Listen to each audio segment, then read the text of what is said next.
Pakistan super league PSL এর final ম্যাচে 6 উইকেটে কোয়েটা গ্ল্যাডিয়েটর্সকে হারিয়েছে লাহোর কালান্দার্স।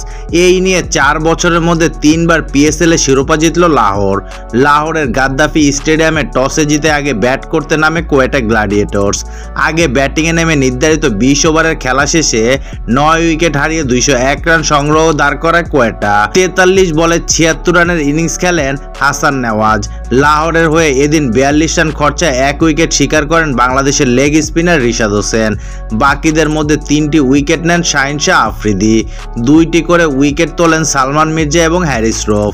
সিকান্দার রাজা নেন 1 উইকেট। জবাব দিতে নেমে ওপেনিং জুটিতে লাহোর তোলে 39 রান, 10 বলে 11 রান করেন ফখর জামান। এরপর জুটি বাঁধেন মোহাম্মদ নাইম এবং আবদুল্লাহ শফিক।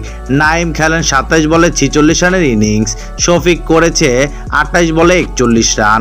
শেষ দিকে ম্যাচটা প্রায় হাত থেকে ফসকে যাচ্ছিল লাহোরের, তবে 17তম ওভারে শেষ 2 বলে 2 বাউন্ডারিতে 10 রান নিয়ে খেলার মোড় ঘুরিয়ে দেন সিকান্দার রাজা।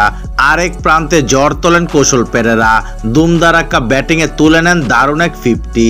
শেষের আগের ওভারে 18 রান নেন পেরেরা, 6 বলে দরকার 13 রান।